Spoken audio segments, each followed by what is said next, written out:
ప్రభుత్వాలు చేసిన అవినీతి ఒక ఎత్తు అయితే వైసీపీ ప్రభుత్వ అక్రమాలు మరొక ఎత్తు. కూటమి ప్రభుత్వం అధికారంలోకి వచ్చిన తర్వాత విధ్వంస పాలకుల స్కాముల లెక్క పెడుతున్నాం. ఇన్వెస్టిగేషన్కి ఆర్డర్లు ఇచ్చాం. తప్పకుండా ఒకటే చెప్తున్నా, ఎవరు అవినీతి చేసినా కక్కిచ్చే బాధ్యత ఎన్డీఏ ప్రభుత్వం తీసుకుంటామని మీ అందరికీ విజ్ఞప్తి చేస్తున్నా. అదే మాదిరిగా ఎన్నికల్లో మనల్ని గెలిపించి అవినీతి పాలకుల్ని ప్రజలు తరిమేశారు. అక్రమార్కుల్ని శిక్షించే బాధ్యతలు మనకిచ్చారు. ప్రజా సంపద దోపిడీ చేసిన వారిని, గాడి తప్పిన నాయకుల్ని, అధికారుల్ని ఉపేక్షించే సమస్య లేదు. తప్పు చేసిన వారికి ఆలస్యం కావచ్చేమో కానీ శిక్ష తప్పదని మరొకసారి ఈ సందర్భంగా విజ్ఞప్తి చేస్తున్నా. మనం అధికారం చేపట్టి ఏడాది అయింది. ఏడాది కింద రాష్ట్రంలో సంక్షోభం, ఉద్యమ స్ఫూర్తితో, అద్భుత చైతన్యంతో ప్రజలు పట్టం కట్టారు. ప్రజలు ఇచ్చిన అధికారాన్ని బాధ్యతగా స్వీకరించాం. ప్రతిరోజు ప్రతి గంట ప్రజల కోసమే పనిచేస్తున్నాం. ఒక మంచి ఆలోచనలు మీ అందరితో కలిసి ఈరోజు ఈ కార్యక్రమానికి శ్రీకారం చుట్టాం. అనుభవంతో, ఆలోచనతో, కేంద్ర సహకారంతో కూటమి ప్రభుత్వం బీజేపీ జనసేన సమన్వయంతో ఒక్కొక్క ఇటుక పేర్చుతూ రాష్ట్రాన్ని నిలబడుతున్నాం. 1947లో దేశానికి స్వాతంత్రం వచ్చిన తర్వాత దేశ ప్రజలకు స్వేచ్ఛ వచ్చింది. 2024లో కాంగ్రెస్ పార్టీని చిత్తుగా ఓడించిన తర్వాత ఆంధ్రప్రదేశ్ ప్రజలకి స్వాతంత్రం వచ్చింది, స్వేచ్ఛ వచ్చిందని మరొకసారి విజ్ఞప్తి చేస్తున్నా. అయితే ఈరోజు మనం ఒక్క విషయం గుర్తుపెట్టుకోవాలి. ప్రజల్లో అశాంతి పోయింది. ఎవరు ఏం చేస్తారో అని అలజడిపోయింది. కూటమి పాలనతో ప్రజలకు స్వేచ్ఛ వచ్చింది. నేడు ప్రతి ఒక్కరు కూడా భద్రతతో, భరోసాతో బతికే పరిస్థితి వచ్చింది. ఎన్నికల ఫలితాలతో చీకటి తొలగిపోయింది. భవిష్యత్తు పైన ఆశలు పెరిగాయి, ఆస్పిరేషన్స్ పెరిగాయి. మన కోట్లిచ్చి గెలిపించారు. తిరిగి వారి నేను ప్రతిపక్షంలో ఉన్నప్పుడు ఆనాడు ఒక మహిళా మంత్రి నాకు చీర గాజులు పెడతానని చెప్పారు. ఆనాడే చెప్పా ఆమెకి, చీర గాజులు పంపించండి, మా అక్క చెల్లెలకు పెట్టి వాళ్ళు కాలు మొక్కి ఆశీర్వాదం తీసుకుంటానని. నాలుగోది, పేదల సేవల్లో సోషల్ రీఇంజనీరింగ్.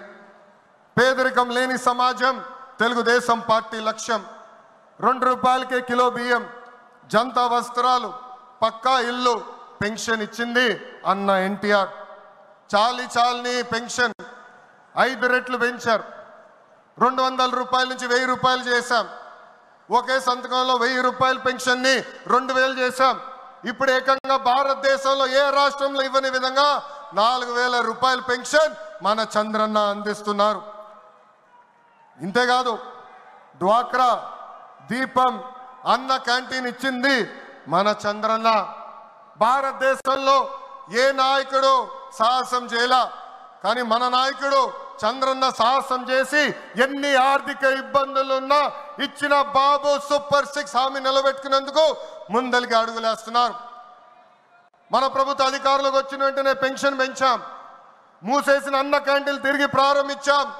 మెగా డిఎస్సి ఏర్పాటు చేశాం. వచ్చే నెలలో తల్లికి వందనం ఇస్తున్నాం.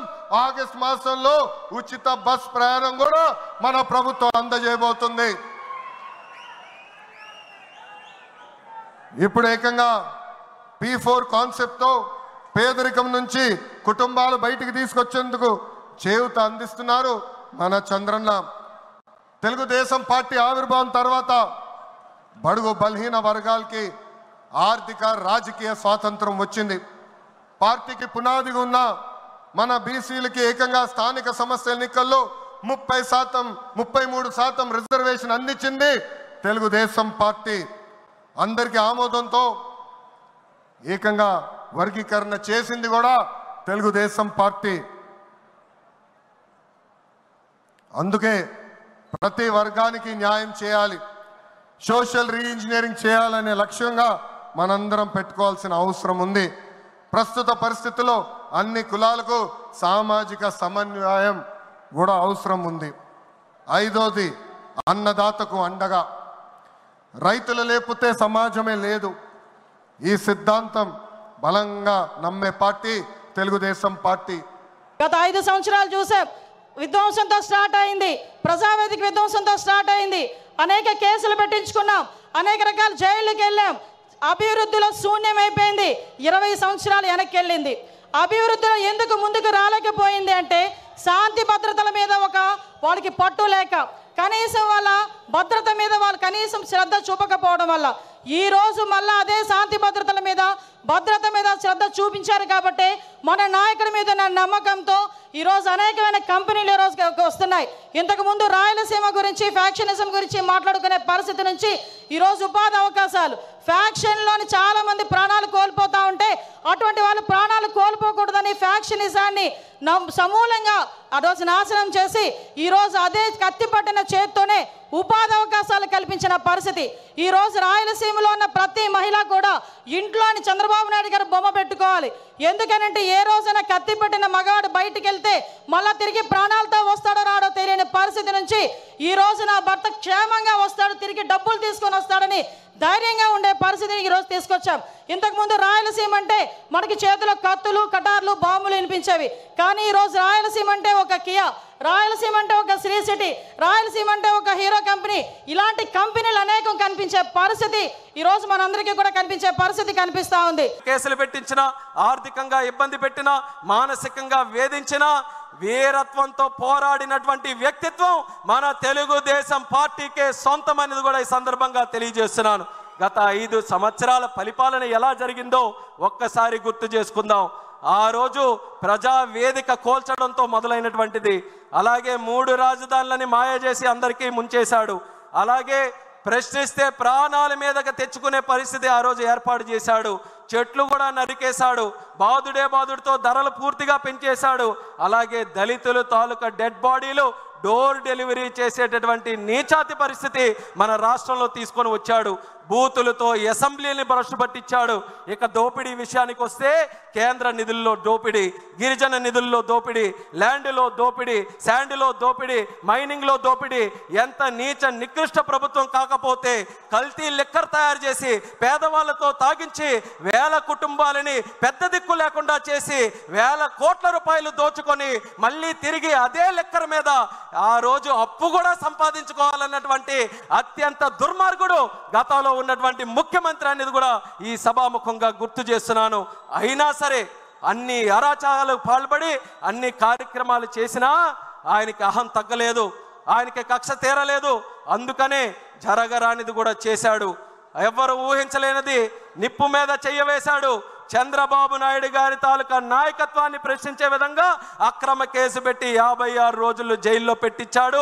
అది ఆయన చేసినటువంటి అతి పెద్ద తప్పు.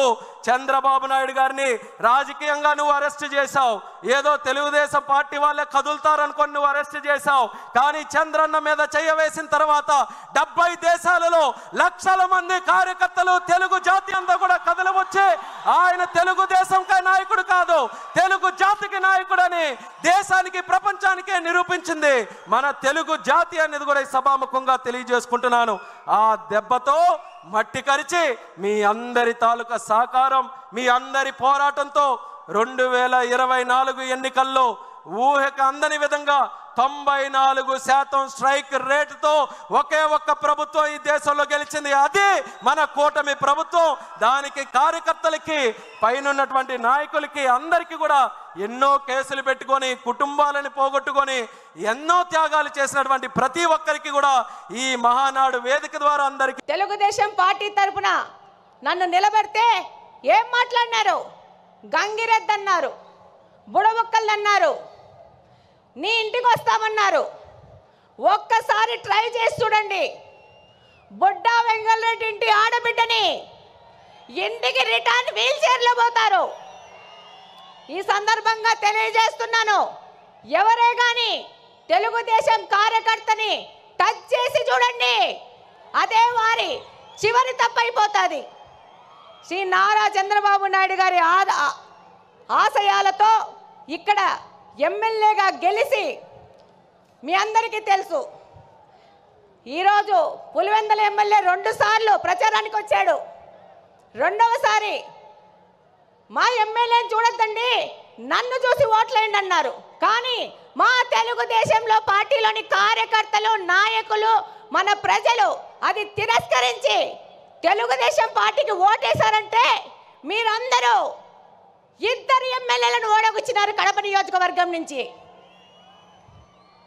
ఈరోజు మన నాయకుడు చంద్రబాబు నాయుడు గారి ఆశయాల ప్రకారము ఆయన దగ్గరికి కడప నియోజకవర్గ అభివృద్ధి కోసం పలుసార్లు పోతున్నాం. ఆర్థిక పరిస్థితి ఇబ్బంది ఉన్నా కూడా సార్ని ఇబ్బంది పెడుతూ కడప నియోజకవర్గం విషయము ప్రతి ఒక్కసారి తీసుకెళ్తున్నాం.